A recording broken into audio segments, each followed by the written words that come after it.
Nah, ini dia bocoran spoilernya. Ketika Chen Ping'an terjebak oleh kemampuan jiwa naga Punan Hua, dengan dirinya hendak akan dimokatkan, Ping'an pun berjuang sekuat tenaga untuk terbebas dari kemampuan jiwa naga Nan Hua. Sampai pada akhirnya setelah mengumpulkan seluruh energi di dalam tubuhnya, ia pun berhasil terbebas dari kemampuan jiwa naga itu dan secara edan melakukan serangan balik pada Nan Hua saat dengan menggunakan sepotong beling di tangannya. Ia pun tanpa ampun secepat kilat menebaskannya ke arah leher Nan Hua, sehingga Nan Hua pun yang tak dapat menghindari serangan ini, mengingat energi spiritual di dalam tubuhnya terkuras habis pasca menggunakan kemampuan jiwa naganya sebelumnya pun hanya bisa secara pasrah menerima serangan ini yang membuatnya pun pada akhirnya mokat. Namun pasca Ping'an menghabisi Nan Hua, sesosok pria kalem yang merupakan Grandmaster Qi Jingchun pun tiba-tiba nongol di sampingnya dan memuji kehebatannya telah berhasil menghabisi Nan Hua yang merupakan seorang kultivator tingkat tinggi di atasnya, hanya berbekal menggunakan sepotong beling di tangannya sebelum kemudian mengajaknya untuk berjalan-jalan santai bersamanya sebab ia ingin memberitahukan dan menyampaikan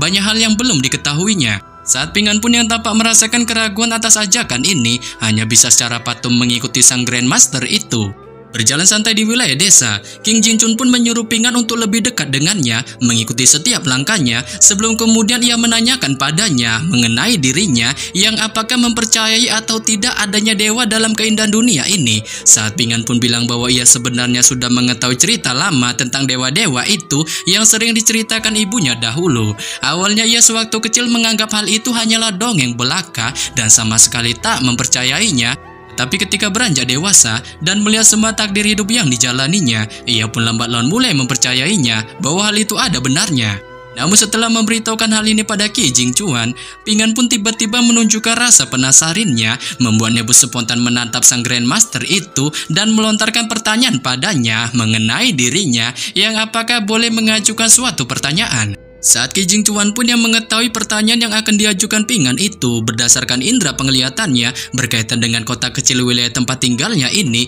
menjelaskan padanya mengenai kota kecil ini yang dahulu merupakan tempat di mana naga sejati terakhir di dunia dikuburkan, dengan juga memiliki banyak warisan para leluhur terdahulu yang tak terhitung jumlahnya. Bahkan banyak biksu terdahulu yang terkesan sangat OP semuanya berpartisipasi secara langsung dalam pemusnahan naga itu, dengan hampir semuanya tak terluka cukup parah, sehingga itulah yang membuat banyak praktisi berbondong-bondong menetap di wilayah ini. Tetapi di tengah penjelasan dari Qi Jingchuan, Ping'an pun segera menyelanya sebab ia ternyata sebenarnya bukan ingin mengetahui mengenai informasi tentang kota kecil ini, melainkan hal yang ingin ditanyakannya adalah mengenai ibunya yang seperti apakah sebenarnya orangnya. Saat Qi Jingchuan pun memberitahukan pada Ping'an mengenai sosok ibunya itu merupakan seorang wanita yang memiliki watak terkesan temperamental, dengan ketika ibunya itu melahirkannya di dunia penuh tipu-tipu ini, semua teman-teman yang ada di kota pun sangat tertekan, sehingga membuatnya pun mencari jalan barbar menekan semua hal itu dengan mencoba mengorbankan dirinya untuk melindungi kota.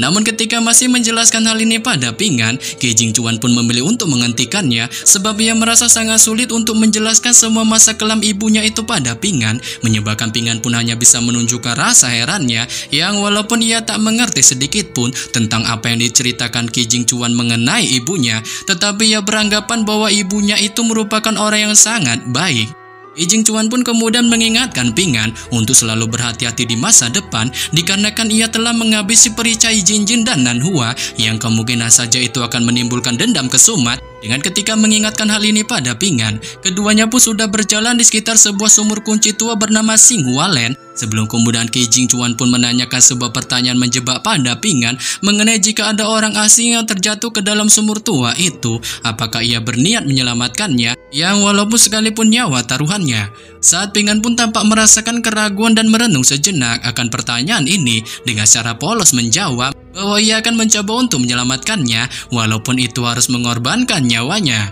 Tetapi di sini Qi Jingchuan pun tampak tak puas atas jawaban polos dari Ping'an itu dan segera meralatnya untuk tak melakukan tindakan penyelamatan membagongkan itu, sebab ia berpendapat jika kita ingin menolong seseorang, pastikan nyawa kita dalam keadaan selamat pula tanpa sok bertindak heroik dengan dalih mengorbankan nyawa, dikarenakan itu sama saja sebuah tindakan tulul yang akhirnya membebani kedua belah pihak. Oleh sebab itu Qi Jingchuan pun memberikan sebuah nasihat kepada Ping'an untuk jangan membiarkan dirimu jatuh dalam kematian hanya untuk bertindak sok bang jago menyelamatkan orang lain tanpa sedikit pun melihat batas kemampuan di dalam jati dirimu. Mendengar ini, Ping An pun akhirnya mengerti di balik keseriusan yang mulai ditunjukkan di wajahnya. Membuatnya pun kemudian menanyakan pada Ki Jingchuan mengenai dirinya yang apakah masih bisa hidup sampai sekarang, yang jikalau iya berapa lamakah ia bisa hidup. Saat Ki Jingchuan pun bilang bahwa jika ia tak sedikit pun takut untuk melangkah di jalan di depannya, ia bahkan bersiap menanggung semua derita akan semua itu. Ia kemungkinan dapat dipastikan akan memiliki kehidupan yang cukup lama.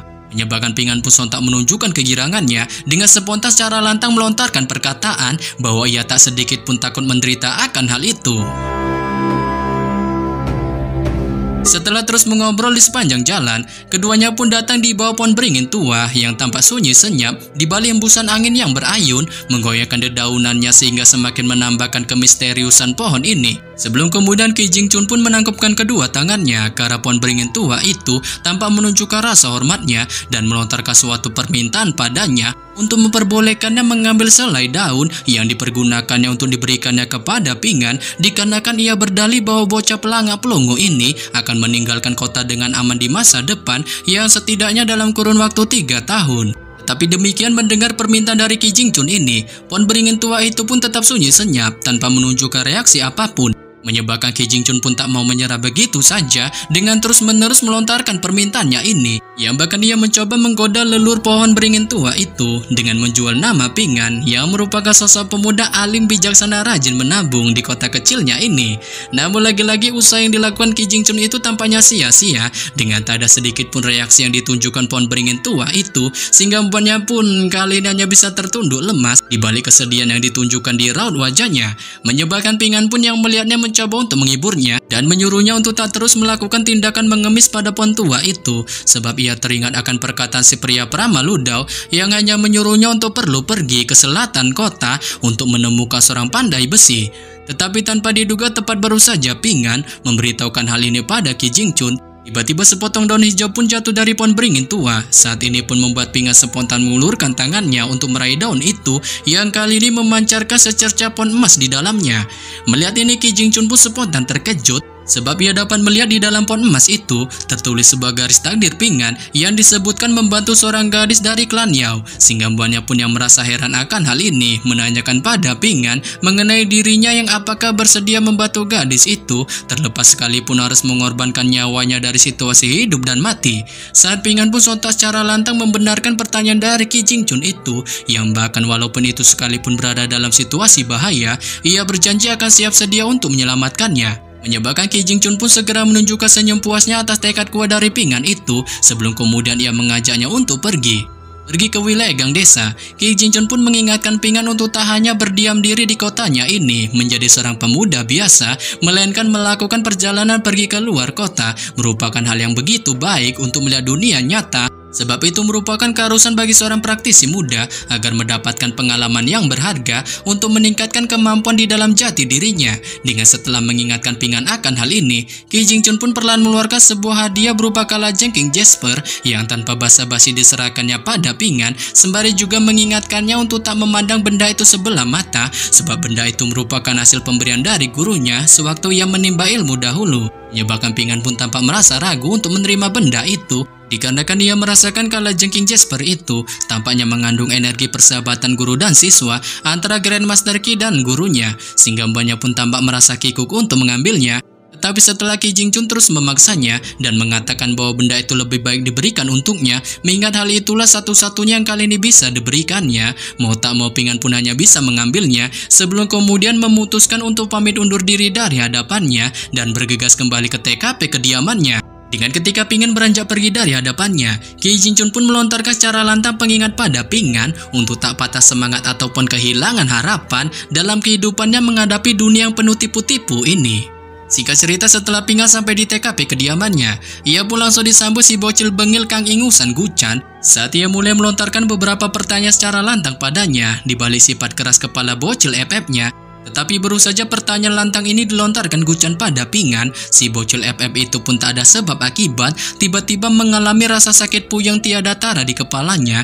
dan teringat kejadian mengerikan di dalam mangkuk kosong milik pria tuwir waktu itu, sehingga mbaknya pun spontan melontarkan teriakan kerasnya sembari menatap wajah tampan Ping An. Sebelum kemudian setelah tersadar akan hal ini, ia pun menanyakan pada Ping An mengenai kondisi tubuhnya yang apakah masih dalam keadaan baik-baik saja. Saat Ping An pun mengungkapkan bahwa kondisinya kali ini dalam keadaan baik-baik saja, menyebabkan Guchan pun spontan menghela napas lega sebelum kemudian menyadari bahwa dirinya masih memiliki sebuah pertanyaan penting pada Ping An. Ia pun dengan cepat menarik Ping An ke suatu tempat, meletakkan 2 tas bersulam ke tangannya dan menanyakan padanya mengenai dirinya yang apakah mengingat sebuah pertanyaan yang pernah dilontarkannya tahun lalu. Saat Ping An pun yang mendengarnya tanpa merasa bingung dan tiba-tiba merasakan kantung uang di bajunya menghilang, sehingga mbaknya pun mengetahui hal ini adalah ulah dari Guchan, segera menatapnya secara serius dan melontarkan teriakan keras padanya untuk mengembalikan kantung uangnya itu. Tetapi di sini Guchan pun secara membagongkan sontak membantahnya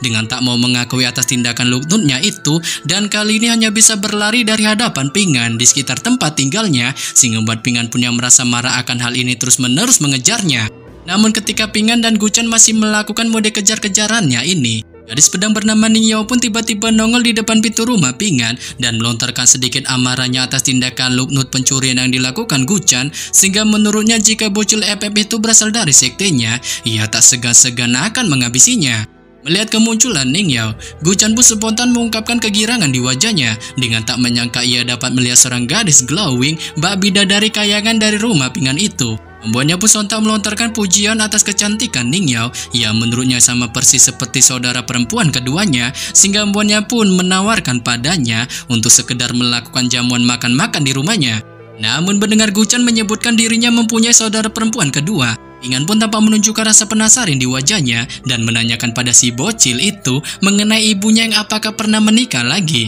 Saat Guchan pun yang mendengarnya spontan mengubah ekspresi di raut wajahnya dan mencoba mengalihkan topik pembicaraan dengan balik melontarkan sindirannya pada Ping An yang secara membagongkan membawa seorang wanita ke rumahnya. Tetapi merasa tak senang atas sindiran lemes dari Guchan, Ning Yao pun yang tampak merasa marah akan hal ini melesat meluncurkan serangannya pada Guchan.